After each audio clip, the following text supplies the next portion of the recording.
If you think living in Emerald Isle means you're stuck on an island, this video is for you. My name is Dennis Richkovsky, and I am your local Emerald Isle real estate expert and relocation specialist. My contact information is below, and I answer every message. In today's video, you will learn that one of the things I love most about living here is how connected we are to the rest of the Crystal Coast and North Carolina. Within an hour or two, you can explore colonial towns, wild islands, historic landmarks, and vibrant cities. In this video, I want to show you the best day trips and getaways you can take from right here in Emerald Isle. These aren't just places to visit, they're part of the lifestyle when you choose to live here full time. Stick around to the end for an irresistible offer. Let's start with Beaufort, just a 35-minute drive from Emerald Isle. Founded in 1709, it's one of the oldest towns in North Carolina. The waterfront downtown feels like you've stepped back in time, with 18th and 19th century homes lining the streets, many restored to their original beauty. Beaufort is home to the North Carolina Maritime Museum, where you can see artifacts from Blackbeard's flagship, the Queen Anne's Revenge, which ran aground near Beaufort Inlet in 1718. After the museum, you can hop on a boat for a tour of Shackleford Banks, where wild horses still roam the barrier island. It's a mix of history, culture, and natural beauty, all in one place. About 45 minutes inland is New Bern, a gem of colonial history.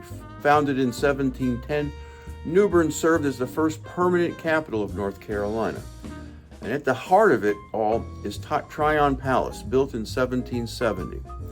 Tryon Palace was the governor's mansion in the colony of North Carolina, and it symbolized both the power of the British crown and the growing unrest that led to the Revolutionary War. Today it's been beautifully restored, complete with period furnishings, gardens, and costumed interpreters. Walking through the palace, you get a sense of what life was like in colonial North Carolina. The formality, the politics, and the tensions that would explode just a few years later. Beyond the palace, New Bern has its own claim to being the birthplace of Pepsi-Cola.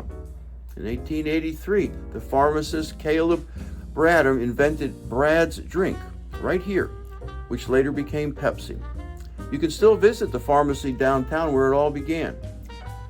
Add in the shops, restaurants, and waterfront views, and New Bern is one of the best cultural escapes from Emerald Isle. If you really want to experience authentic coastal North Carolina culture, take a drive down east. The rural fishing communities east of Beaufort, towns like Harker's Island, Straits, and Cedar Island are the soul of Carteret County. Down east has been a fishing hub for centuries. Families here trace their roots back to English settlers and speak in a dialect that linguists say preserved some of the sounds of Elizabethan English. It's often called the Hoi Toider brogue. When you hear it, you'll never forget it. Fishing and boat building sustain these communities for generations. Even today, you'll see working skiffs lined up on the docks, shrimp boats heading out before dawn, and locals casting nets in the Sound. The Sound Waterfowl Museum on Harker's Island celebrates this heritage, especially the art of decoy carving, which is world famous. Down east is more than a day trip. It's a living reminder of the traditions and grit that built the Crystal Coast. For anyone moving here, it shows the cultural depth beyond the beaches. 2 hours south, Wilmington offers a change of pace. It's a historic riverfront city with a lively downtown filled with shops, theaters, and breweries.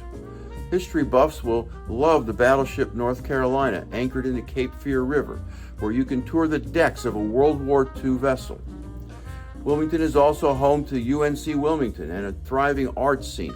If you need a city fix, concerts, fine dining, or festivals, Wilmington delivers. Of course, Wrightsville Beach and Carolina Beach are just minutes away for a more tourist-driven experience.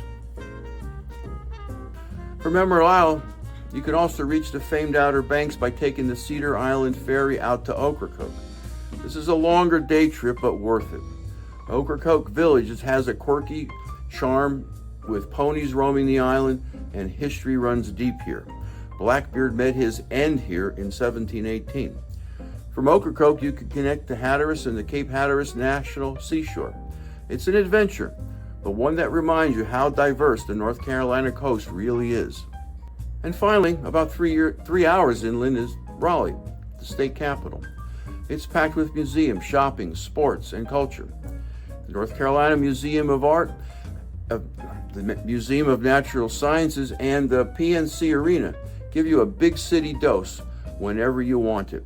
Raleigh is close enough for a weekend trip, but far enough away that you'll always appreciate coming back to Emerald Isle's solitude and slower pace. So here's the truth. Living in Emerald Isle means you just don't get the beach. You get access to colonial capitals, fishing villages, wild horses, and modern cities. That's what makes this place so special. You can enjoy the peace of a small beach town and still be connected to history, culture, and adventure. And now for my offer. Like, comment, or text me at 919-308-2292, and I'll send you a copy of my book, Live Where You Vacation, a deep dive into living on the Outer Banks with a special focus on Emerald Isle. If you learned something, please like and subscribe to my channel. It helps with YouTube, and it helps me get insights into what my viewers want to learn about next. Thanks for watching, and I'll see you in the next video.